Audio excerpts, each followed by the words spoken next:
आज में जो हम लोग टेक्नोलॉजी की बात कर रहे थे उसमें आधुनिक टेक्नोलॉजी है ड्रोन के माध्यम से सर्वे। तो अभी जो ग्रामों में आबादी सर्वे हुआ था ड्रोन के माध्यम से, उसी की हम बात कर रहे हैं। जैसे कि समझ लीजिए एक फील्ड है, तो ये जो ड्रोन है कैमरे के माध्यम से उस फील्ड को उठाता है। मैं फील्ड आपकी स्क्रीन पर भी दिखा दूंगा और क्रमबद्ध तरीके से फोटो क्लिक कर हम एक साथ फोटो को ज्वाइन कर देते हैं।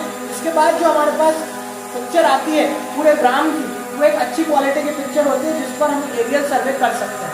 MPLRC की धारा 129 जिसके अंतर्गत वर्तमान समय में हम RCMS पोर्टल जो कि ऑनलाइन पोर्टल है उसके माध्यम से, या आप जो तहसील कार्यालय है उसमें जो सेंटर्स बनाए जाते हैं ग्राहक सेवा केंद्र, उसके माध्यम से सीमांकन के लिए आवेदन कर सकते हैं। यह वीडियो बनाने का मुख्य उद्देश्य ये है कि आपको कुछ जानकारी दे पाऊँ, क्योंकि वर्तमान में अनेकों ऐसे मामले सामने आते हैं जिसमें किसी के नक्शे छोटे हैं, किसी की भूमि नक्शे के अनुरूप नहीं है, और इन तरीके से हम नक्शे दुरुस्ती के प्रकरण में, कब्जों के प्रकरण में उलझकर सालों तक ये प्रकरण चलते रहते हैं। तो इसको सिंप्लीफाई करने का हमने इस वीडियो के माध्यम से आपको थोड़ा सा सोचा है। नमस्कार, ग्रामीण मीडिया में आप सभी का स्वागत है। मैं यश भार्गव, पेशे से एक सिविल इंजीनियर हूं और आपको आज लीगल फ्रेम में समझाऊंगा एक बहुत ही महत्वपूर्ण विषय जो कि किसानों से, किसानों की जमीनों से और हर वो व्यक्ति से जुड़ा है जिनके पास आज जमीन है, घर है। हम बात कर रहे हैं जमीनों के सीमांकन की। मध्य प्रदेश में फिलहाल हम बैठे हैं और मध्य प्रदेश के ही रिस्पेक्ट में हम बात करेंगे। देखिए, सीमांकन का इतिहास काफी पुराना रहा है। रोमन काल से सर्वेक्षण, भू सर्वेक्षण का इतिहास माना जाता है, जहां पर बड़े बड़े परिवहन मार्गों के निर्माण के समय सर्वेक्षण कार्य किया गया था। इसके बाद मध्यकालीन युग में यूनानी विद्वानों द्वारा इसे आगे बढ़ाया गया। सन 1783 में रैम्सडेन ने सर्वे का प्रथम परिशुद्ध उपकरण बनाया था। इसके बाद वर्तमान युग में हम जरीब, उसके बाद टोटल स्टेशन मशीन और आज हम DGPS और ड्रोन सर्वे भी कर रहे हैं। वर्तमान में मध्य प्रदेश शासन का जो तहसील कार्यालय आप जिसको जानते हैं, उसमें चलती है मध्य प्रदेश भू राजस्व संहिता। ये धारा, इसके अंतर्गत ये जो बुक है इसके अंतर्गत सभी धाराएं आती हैं और मुख्य रूप से धारा 129 अंतर्गत सीमांकन का कार्य होता है। जहां मध्य प्रदेश की बात की जाए तो 1917 से लेकर 1920 तक अंग्रेजों ने सबसे अधिक शुद्धिकरण के साथ सर्वे का काम पूरा किया था, जिसमें मिशेल का नाम सबसे आगे आता है। अभी वर्तमान में हम देखें तो सर्वेक्षण कार्यों में जहां एक ओर सर्वेक्षण कर कर नक्शे बनाए जाते हैं, वहीं ये जितने उपकरण दिख रहे हैं आपको, स्केल, गुनिया, ये आपका प्रकार, चांदे, इनके माध्यम से हम नक्शों को जो अंग्रेजों द्वारा बनाए गए थे या वर्तमान में हमारी गवर्नमेंट ने उनको शुद्ध किया, बनाया, उसको नाप कर सीमांकन का कार्य हम लोग करते हैं।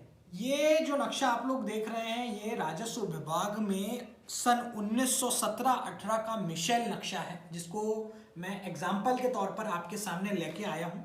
इस नक्शे को दिखाने का मुख्य उद्देश्य मेरा ये है कि देखिए, जो किसानों के सीमांकन होते हैं उनमें इस तरीके के नक्शे या वर्तमान जो चालू नक्शे उनका प्रयोग किया जाता है। इस नक्शे में मुख्य रूप से एक स्केल होती है जिसको आगे की वीडियो में मैं डिटेल में समझाऊंगा। उस स्केल का हम लोगों को ध्यान रखना पड़ता है। इनमें मुख्य रूप से जो आप नीले मार्क्स देख रहे हैं गोल, ये चांदे होते हैं। इन चांदों के आसपास का खेत जो है इनके 90 डिग्री की जरीब की लाइन से नपता है। काफी डिटेल प्रक्रिया होती है जिसको आगे हम कुछ पार्ट में समझेंगे। देखिए, ये जो यूनिट है इसको अभी मैं इसलिए बता रहा हूं ताकि आगे की वीडियो को आप अच्छे से समझ पाएं।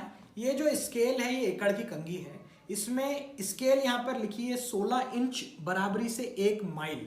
मतलब कि अगर हम 16 इंच नक्शे पर नापेंगे तो मौके पर उसका 1 माइल होगा। देखिए, स्केल का मतलब होता है जैसे कि 1/3960। इस स्केल को जब हम कन्वर्ट करते हैं तो उसका मतलब आता है, मतलब कि एक यूनिट, कोई भी यूनिट, जैसे नक्शे में सेंटीमीटर तो फिर मौके पर भी सेंटीमीटर, नक्शे में किलोमीटर तो फिर सेंटर जो आपका मौका है वहां पर भी किलोमीटर। मतलब कि एक यूनिट जब हम नक्शे में चलेंगे तो हमको मौके पर उसकी 3960 यूनिट मिलना चाहिए। ये बात हो गई नक्शे की।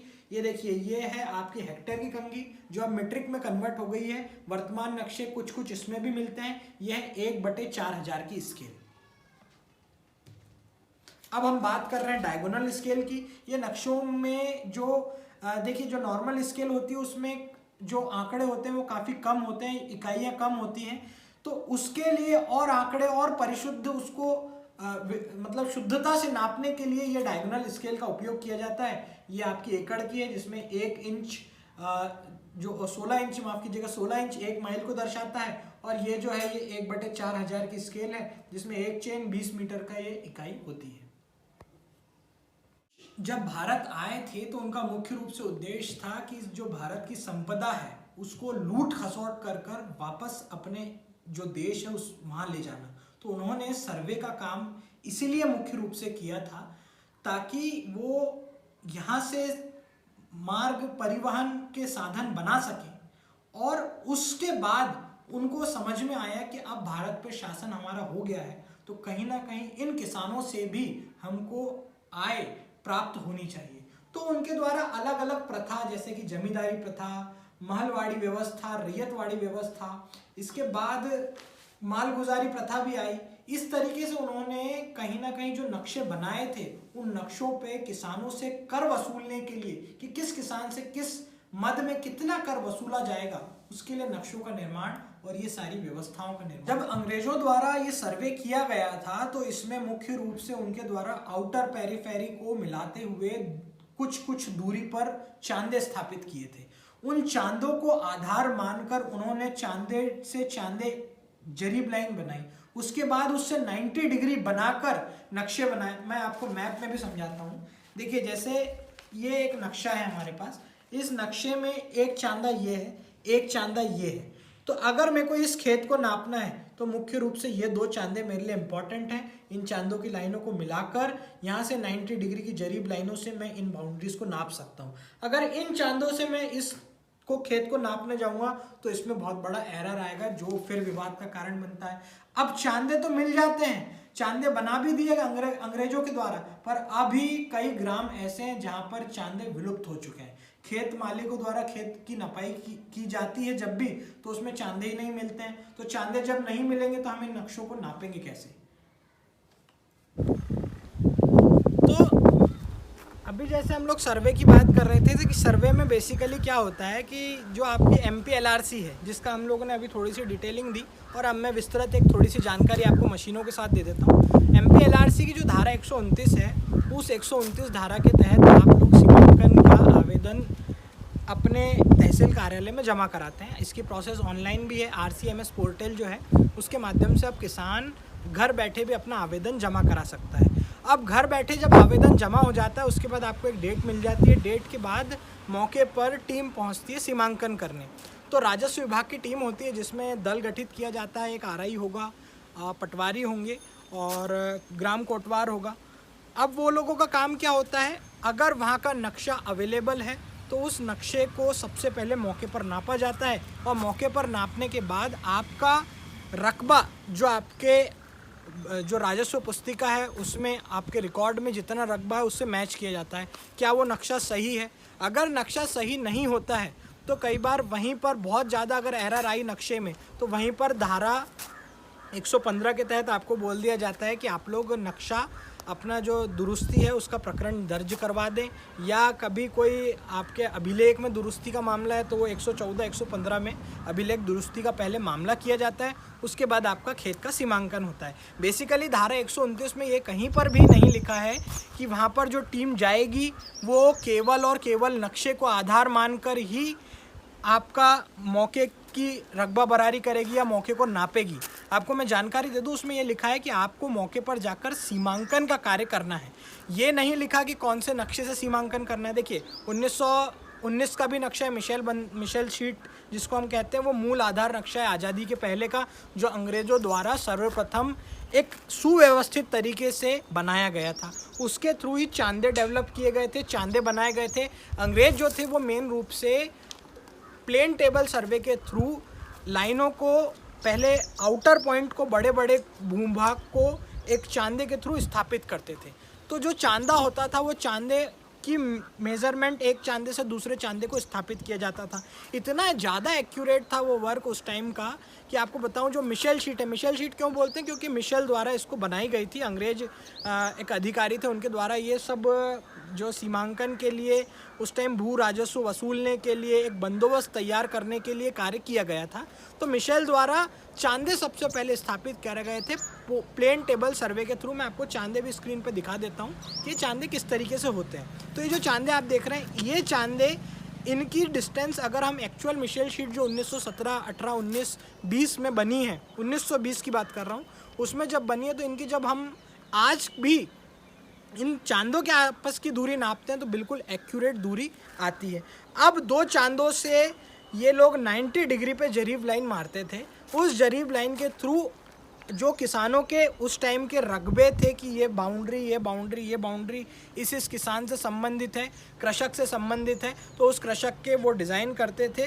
तो इसलिए आज भी 90 डिग्री जरीब लाइन से नक्शे नापे जाते हैं। कभी भी आप पटवारियों को देखेंगे तो पहले वो चांदे उठाते हैं, उससे एक लाइन खींचते हैं, दो चांदों को मिला के, और उससे 90 डिग्री पर हम जरीब लाइन जिसको बोलते हैं उसके थ्रू नापते हैं। तो मेज़रमेंट के कई तरीके हैं। तो मेज़रमेंट का पहला तरीका अभी जैसे आप स्क्रीन पर देख रहे हैं, जरीब। पुराने टाइम में जरीब चलती थी, आज भी जरीब चलती है कई जगह जहाँ व्यवस्था नहीं है। इसके पहले एक जो मुगलकालीन युग था, बेसिकली ये जो सीमांकन का कार्य और ये जो नक्शे बनाने का कार्य था, ये रोमन्स ने शुरू कर दिया था। उसके बाद बहुत लंबा इतिहास है, पर हम अभी अपने मध्य प्रदेश का अगर इतिहास देखें तो यहाँ पर जब से भू राजस्व संहिता लागू हुई है उसके बाद से सीमांकन की धाराएँ आ गई हैं, व्यवस्थित रूप से सीमांकन होता है। तो जरीब बेसिकली क्या है, कड़ियों को मिलाकर, लोहे की कड़ियों को मिलाकर, वैसे एक बेसिकली मेटल आता है, जो मेटल ऐसा होना चाहिए कि जो टेम्परेचर पे ना स्ट्रेच हो ना कॉन्ट्रैक्ट हो। तो वो जो मटेरियल है उसकी जरीब बनाई जाती है। वो जरीब होती है कड़ियों के रूप में, 100 कड़ी, कभी अलग अलग जरीब आती है। जैसे अभी वर्तमान में राजस्व विभाग में देखें तो 66 फीट की जो पटवारी की चेन आती है वो 66 फीट की रहती है, उसमें 100 कड़ी होती है। तो उससे क्या करते हैं, देख लेते हैं कि उस चांदे की लाइन से या चांदे से कितनी डिस्टेंस है, उतनी जरीब और उतनी कड़ी नापकर बाउंड्री पे मेज़रमेंट करते हैं। पर अब दिक्कतें हुई, जैसे जैसे ज़मीनों की कीमतें बढ़ी, तो ज़मीनों की कीमतें बढ़ने के साथ साथ कहीं ना कहीं मशीनों को भी उपयोग करना पड़ेगा। तो फिर राजस्व विभाग ने खुद ने सर्कुलर जारी करके जो सर्कुलर जारी हो उसमें बताया कि भैया सबसे पहले आप टोटल स्टेशन का उपयोग करना सीखें। फिर पटवारियों की टोटल स्टेशन की ट्रेनिंग हुई। टोटल स्टेशन वो मशीन है जो अभी आप स्क्रीन पर देख रहे हैं। ये टोटल स्टेशन मशीन बेसिकली बहुत एक्यूरेट मशीन है। ये क्या करती है, ये चाल बराबरी से दूरी बटे सिद्धांत के जो फार्मूला उस पर काम करती है। ये इसमें एंगल भी मेज़रमेंट होता है और एक्स और वाई कोऑर्डिनेट में एक पॉइंट के थ्रू उस पॉइंट की डिस्टेंस भी मेज़र होती है। तो डिस्टेंस मेज़र करने के लिए ये लेज़र का प्रयोग करते हैं। लेज़र छोड़ेंगे, टाइम मेज़र करते हैं, अपने आप मशीन कैलकुलेट करती है। लेज़र छूटी, इसका एक रिफ्लेक्टर होता है, उस रिफ्लेक्टर से टकराकर वेव मशीन में वापस आती है और उसका टाइम मशीन कैलकुलेट करके डिस्टेंस बता देती है। एक पॉइंट से दूसरे पॉइंट में कितना एंगल है, क्योंकि ये डंपी लेवल का भी काम कर रहा है और इसके साथ साथ ये आपका रोटेट होता है, तो रोटेट में एंगल मेज़रमेंट हो जाता है। तो डंपी लेवल मैंने क्यों बोला, क्योंकि ये आपका जो भराव ज़मीन में कभी सिविल वर्क के लिए निकालना रहता है तो ये वो भी काम कर देता है। अब इस मशीन का उपयोग कर भी हम वही काम कर रहे हैं, क्या कि कितने डिस्टेंस मेज़र हुई, कितना एरिया इसका भरा और नक्शे कैसे हैं। अब इसके बाद प्रॉब्लम क्या हुई कि कई किसानों के खेत ऐसे हैं जहाँ पर कि विजिबिलिटी नहीं है, मतलब कि सीधा अगर चांदे को मैं देख रहा हूँ, चांदा यहाँ से समझ लीजिए 500 मीटर की दूरी पर है और बीच में पेड़ है, तो फिर मैं रिफ्लेक्टर से मशीन से रिफ्लेक्टर को कैसे देख पाऊँगा, तो प्रॉब्लम क्रिएट हुई। तो फिर एक और मशीन अभी सर्कुलर के थ्रू जुड़ी राजस्व विभाग में, जिसका नाम है DGPS। ये है डिफरेंशियल ग्लोबल पोजिशनिंग सिस्टम पे काम करती है, इसका फुल फॉर्म है। तो इस मशीन में सैटेलाइट के थ्रू ये जो बेस आप लोग देख रहे हैं ये जुड़ जाता है। अब ये जो बेस है ये सैटेलाइट के थ्रू जुड़कर इस पर्टिकुलर जहाँ पे लोकेशन पर रखा है, हमको इसकी मेज़रमेंट यहाँ से उस नीचे धरती की लोकेशन मेज़र करते हैं हम, तो समुद्र तल से इसकी ऊंचाई, इसमें हमको बेस फीड करना पड़ता है कि किस जगह पे किस लोकेशन पे रखी है, वहाँ का UTM जोन क्या है। वो जब हम जोन फीड इसमें करते हैं, टेम्परेचर फीड करते हैं, तो ये पर्टिकुलर पूरा मशीन इस पॉइंट का डेटा उठा लेती है। अब ये इसके लिए 0 0 कोऑर्डिनेट हो गया, इस फ्रेम में। अब ये जो मशीन मेरे हाथ में देख रहे हैं ये इसी से जुड़ी है, ये इसका रोवर कहलाता है। तो रोवर भी सेम यही सेटअप है, बट इसमें अंतर क्या है, ये 0-0 कोऑर्डिनेट है, और इसके बाद जब हम XY कोऑर्डिनेट में चेंज होंगे, जैसे कि मेरे को यहाँ का मेज़रमेंट लेना है, तो ये इसके रिस्पेक्ट में इस पॉइंट को नोट करके बता देगी। बट इसमें फ़ायदा क्या है कि हमको कहीं पर भी विजिबिलिटी का कोई झंझट नहीं है। मैं इस मशीन से इसको वहाँ पर भी दिखा दूँ, इससे उसको देखने की कोई ज़रूरत नहीं है। तो ये एक आधुनिक मशीन DGPS हमारे पास आ गई। तो DGPS से भी सरकारी विभाग में भी DGPS आ गई है, उससे ही सीमांकन होते हैं आजकल। तो इस तरीके से आधुनिकता का दौर आया। फिर मैं जो ड्रोन आपको स्क्रीन पर दिखा रहा हूँ ये एक और अपडेटेड वर्जन है, बट इसमें एक्यूरेसी उतनी ज़्यादा अच्छी अभी वर्तमान में नहीं मिल रही है, क्योंकि टेक्नोलॉजी का और विकास होना है। तो ये क्या करता है, एक इमेजिनरी आपके खेत के ऊपर उड़ता है, उड़कर पूरी फ्रेम, जैसे ये पाथ इसने डिज़ाइन कर लिया, इस पाथ पर बहुत सारी फ़ोटो कैप्चर करता है और अपने आप उसको ओवरलैप, हर फोटो को ओवरलैप कर कर एक बड़ी हमारे पास फ़ोटो बना देता है। उस फ़ोटो से हम लोग मेज़रमेंट कर सकते हैं। जैसे कि अभी कई लोग, आपको बता दूं, गूगल अर्थ से भी मेज़रमेंट करते हैं, तो वो गूगल अर्थ के जैसे ही है, कहीं ना कहीं डिस्टेंस इस पॉइंट से इस पॉइंट की कितनी आएगी, कितनी एक्यूरेसी है। पर फील्ड की ये जो मशीन है ये ज़्यादा एक्यूरेसी के साथ काम करती है, इसलिए इस पर हम लोग वर्क करना चाहते हैं। अब प्राइवेट भी सीमांकन होते हैं, जैसे कि मैं कॉलोनी का डेवलपमेंट करता हूँ, तो कॉलोनी के लिए मेरे को सर्वे करना है, तो इसलिए हम लोग ये मशीन लेकर रखते हैं कि ये मशीनों से कॉलोनी का डेवलपमेंट के लिए कहाँ कहाँ कितना मेज़रमेंट है, उसके आधार पर नक्शे तैयार होते हैं, फिर वो नक्शे TNCP से अप्रूव्ड होते हैं, तो ये मशीनें वहाँ पर भी काम आती हैं। तो आपको ये भी ध्यान देना चाहिए कि जिस पटवारी से आप सीमांकन करवा रहे हैं वो किस स्केल से नाप रहा है। कहीं ऐसा तो नहीं कि 4000 की कंघी का यूज़ हो रहा है और नक्शा 3960 की स्केल का है, तो ये इसमें फिर एरर आता है हमारे पास। तो आप स्केल का ध्यान रखें, वहाँ पर मौके पर प्रॉपर ध्यान रखें कि सीमांकन में नक्शे, देखिए आप किसान हैं इसका ये मतलब नहीं, आप एक नागरिक है जिसको सिविल इंजीनियरिंग का या सर्वे का नॉलेज नहीं है, तो इसका ये मतलब नहीं है कि आपको मूर्ख बना दिया जाएगा या आपको नॉलेज नहीं है तो आपको कम ज्ञान पड़ेगा। मैं इसलिए बता रहा हूँ क्योंकि बेसिक जानकारियाँ हैं। स्केल का ध्यान रखिए, दोनों में स्केल सेम होना चाहिए, हमारी कितनी भूमि भर रही है। ये जो मशीन है, इन मशीनों के थ्रू लास्ट में एक रिपोर्ट भी जनरेट होती है जिसको फील्ड बुक के नाम से जानते हैं। उस फील्ड बुक में पूरी जानकारी होती है कि वो किस दिन को सर्वे चालू किया गया, कितने देर पर वो पॉइंट्स उठे, कहीं ऐसा तो नहीं है चांदे के पॉइंट्स बाद में उठ गए हों और सीमांकन पहले हो गया हो। तो सबसे पहले मूल चांदे उठाने पड़ते हैं, तो चांदे का टाइमिंग हमको देखना पड़ेगा कि चांदे का टाइमिंग सही आ रहा है कि नहीं आ रहा है, फिर उस दिनांक को ही आ रहा है कि नहीं। पूरी जो फील्ड बुक होती है उसमें हर एक पॉइंट की डिटेल होती है कि बेस पॉइंट क्या बनाया गया था, उसको क्या नाम दिया गया, जितने पॉइंट उठाए उनके कोऑर्डिनेट्स क्या थे। या आपका हक है, आपको मांगना चाहिए कि फील्ड बुक भी हमें दिखाई जाए। फील्ड बुक में पूरा एरिया भी आ जाता है। चूँकि मशीन है, मशीन किसी का देखिए सगी नहीं है, वो ना एरर करती है, वो एक्चुअल जो होगा वो नाप के बताएगी। तो इसीलिए हमको फील्ड बुक काफ़ी इंपॉर्टेंस इसमें रखती है। अब जैसे कभी बाय चांस सीमांकन इसलिए ज़रूरी है क्योंकि धारा 129 में सीमांकन हो गया, उसकी रिपोर्ट प्रॉपर वे में पटवारियों द्वारा सबमिट की गई, हमारे द्वारा नकल लेके रख ली गई। अब कभी बाय चांस ऐसा हो गया कि बाजू वाली खेत वाले ने हमारे खेत में थोड़ा सा उसका रकबा हमारे इसमें आ गया, उसने कब्जा कर रखा है, तो कब्जा 129 में तो छूटेगा नहीं, फिर हमको MP LRC की धारा 250 में जाना पड़ेगा। तो वहाँ पर ये सीमांकन बड़ा महत्वपूर्ण रोल प्ले करता है केस के थ्रू। तो आपको एक एक चीज़ जो 129 की है वो मैंने समझाने की कोशिश करी, कुछ मशीनों को दिखाने की कोशिश करी। मैंने आपको जरीब दिखाई, आपको टोटल स्टेशन मशीन दिखाई, ये DGPS मशीन दिखाई, आपको ड्रोन दिखाया। तो इन मशीनों के थ्रू सीमांकन वर्तमान में होता है जो राजस्व विभाग द्वारा किया जा सकता है। इसके अलावा भी आप प्राइवेट सर्वे भी करवा सकते हैं, क्योंकि प्राइवेट सर्वे से आपकी सेटिस्फेक्शन हो जाता है कि हाँ जो पटवारी द्वारा किया गया वो सही है। तो ऑटोकैड के नक्शे जनरेट होते हैं आजकल, इतनी सुविधाएं हैं। तो इस समाचार के लिए इतना ही।